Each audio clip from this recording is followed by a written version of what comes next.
In Africa, close to 1.5 million people are locked up behind bars, while in the United States, 2 million people are behind bars. Combined, these two continents have close to 3.5 million prisoners, which is almost half of the world's total prison population.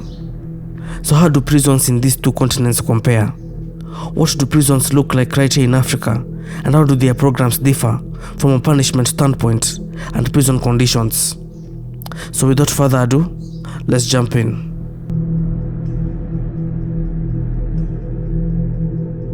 African prisons are significantly more overcrowded than anywhere on earth. There's zero privacy here and unavoidable physical contact. According to a report by World Prison Brief, as of 2021, African prisons have an average occupancy of 130% compared to the United States. I mean, this is how overcrowding looks like in African prisons.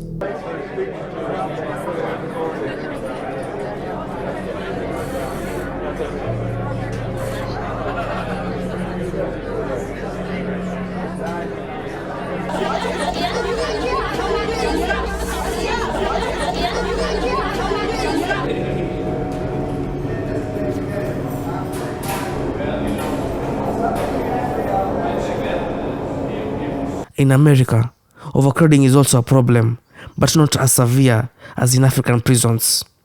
In San Quentin prison in California, which is one of the most overcrowded prisons in the US, this sort of overcrowding looks like.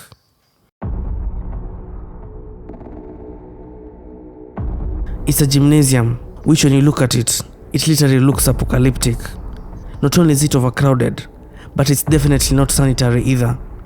The beds are quite literally packed from wall to wall, which is also risky because a fight can erupt at any time. The gymnasium isn't the only place that is overcrowded though. Overcrowding is a pretty big issue at San Quentin, and the only reason inmates have beds in the gymnasium is because they don't have anywhere else to go, which can bring racial tensions because the US is pretty divided in terms of race. But the problems in San Quentin are not as bad as those in Africa. In one of the most overcrowded prisons here, called Antanimora in Madagascar, it's literally hell on earth. A prison that was meant to house 700 inmates, but houses over 3,000. It's so overcrowded that prisoners have to sleep on the floor and have to turn on command while sleeping. There are no individual cells in one of the world's toughest prisons, and that's why inmates end up sleeping on the floor. And during this time, it can get so hot that temperatures go up to 100 degrees Celsius or 200 degrees Fahrenheit. Up to 200 prisoners in a room built for 30, locked for 12 hours every night. And the situation is just as bad in women's prison in Madagascar. Extremely overcrowded and one of the hardest places to survive.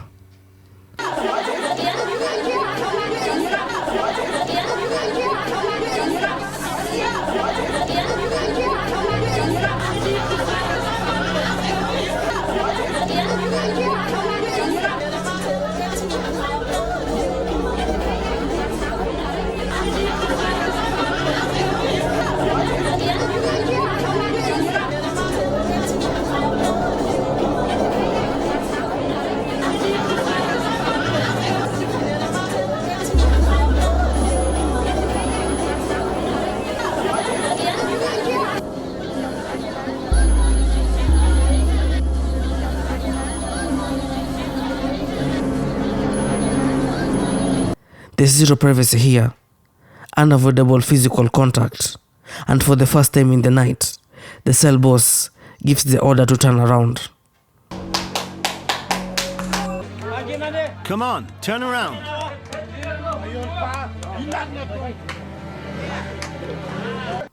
Many African prisons are overpopulated, like Kinshasa Penitentiary in Congo, which was originally built for 150 inmates, but houses over 8,000 prisoners.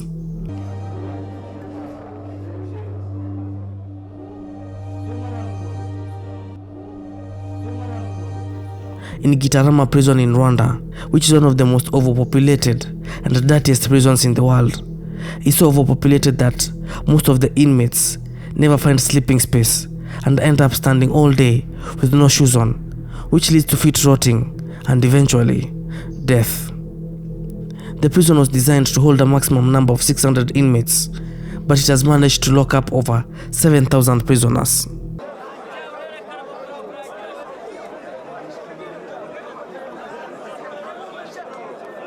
This film was taken by a man who risked his life to film in an Eritrean prison. It shows how it's populated. Prisoners here can be seen packed in large holding rooms, and they can be held like this for years without trial. There are more than 2,000 prisoners.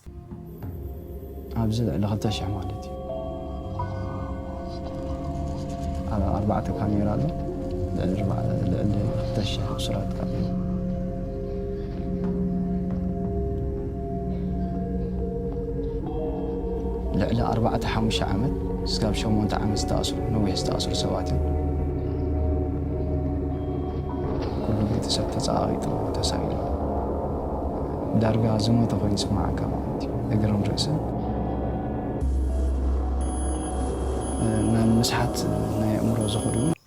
The reason why more African prisons are overpopulated is because of pretrial detention. Approximately half of those detained at any one time are awaiting justice. Congestion is also caused by short-term imprisonment. A significant number of people who are living in poverty are sentenced to prison for a few weeks or days for offenses such as abusive language, stealing chicken, and those kinds of minor offenses.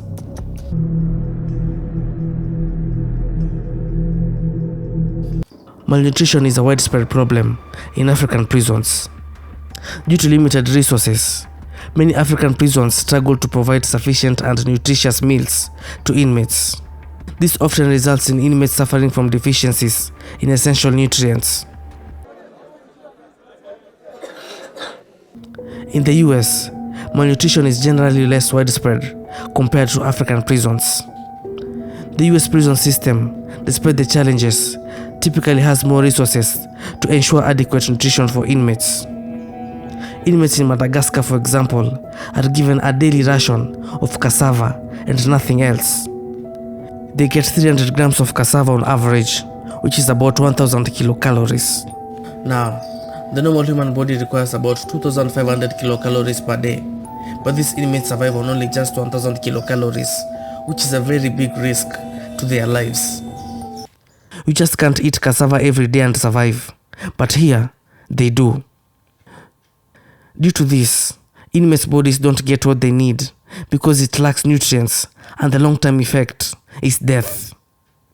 In Madagascar, malnutrition in their prisons is at a staggering 33%, which makes malnutrition the main cause of death in Madagascar prisons.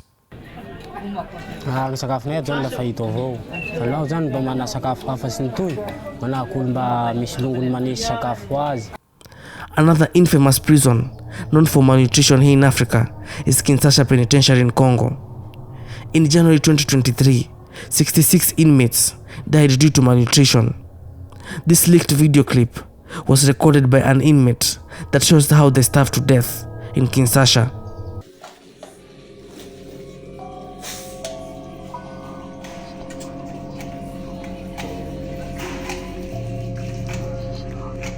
Ana meza yani wakubwa tunateseka sana, tuone ba honorable bako kabisa banaweza acha batu hivi tunateseka.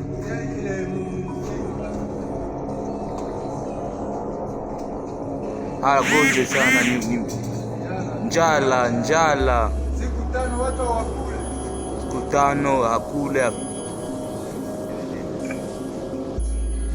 Aba ni badepuishu bangenda kwa bale aba batakunya si bale bajana bate toto hana plenya.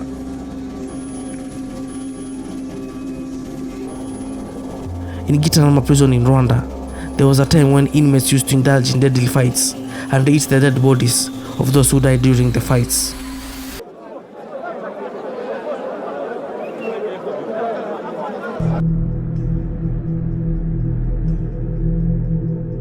Okay, as I mentioned earlier, about 1.5 million people in Africa are currently incarcerated. And what's interesting is that the conditions in these African prisons are pretty miserable by most international standards. Hygiene is a foreign word in most of these prisons. Garbage and refuse everywhere.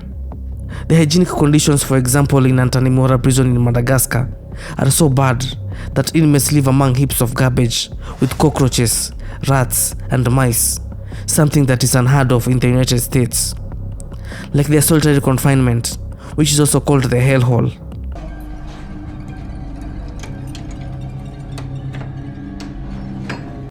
Here, inmates lie in their own pool of urine and excrement.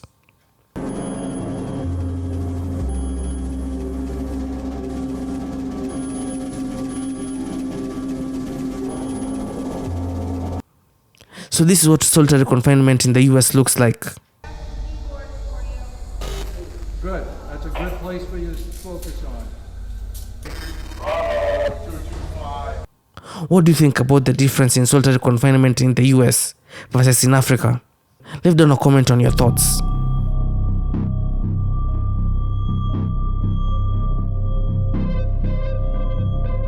Poor sanitation is a significant problem in African prisons, with many facilities lacking adequate sanitation infrastructure and resources.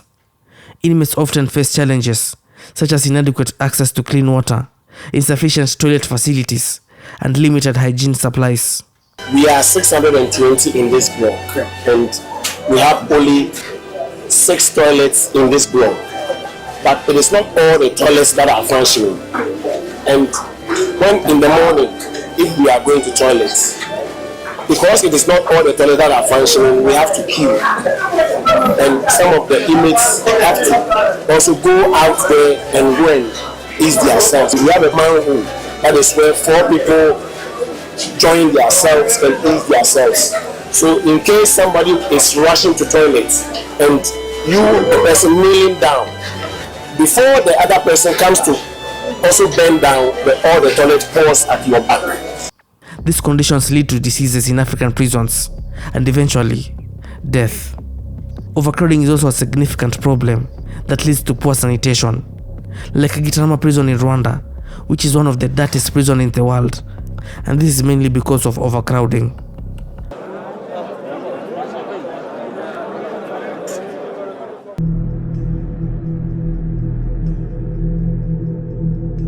When it comes to prison gangs, both the US and Africa have 3 main gangs. In the US, we have the Aryan Brotherhood, Mexican Mafia, and the Black Guerrilla family, while in Africa, we have the Numbers Gang, consisting of the 28s, 27s, and 26s, which collectively call themselves the Numbers Gang. In the US, the most dangerous and feared prison gang is the Aryan Brotherhood, while in Africa is the 28s. The gangs in the US are mainly based on race. The Aryan Brotherhood, commonly known as the AB, consists of whites, the Mexican Mafia of Mexicans, and the Black Guerrilla family of African Americans. In the US, the Aryan Brotherhood is the most dangerous prison gang because they are really all murderers. They don't mess around and they pretty much run the prison. While in Africa, the 28s are the most dangerous prison gang because the 28s control all other gangs in prison and also control the prisons themselves, meaning that even the prison guards answer to them. The second most powerful gang in the US is the Mexican Mafia, and they are no joke either.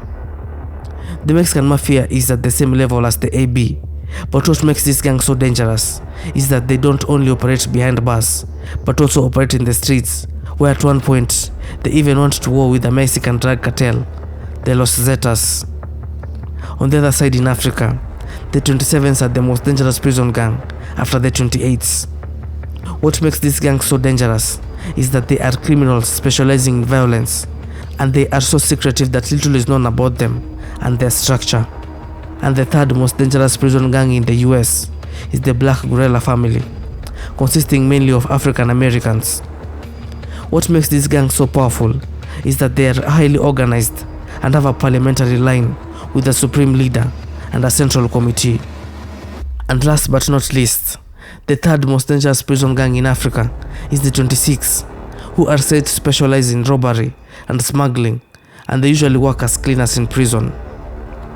Hey, Thank you so much for watching till the end, and we make these kinds of video each week, so if you're interested, please subscribe for more amazing content, and I'll see you guys on the next one. Peace.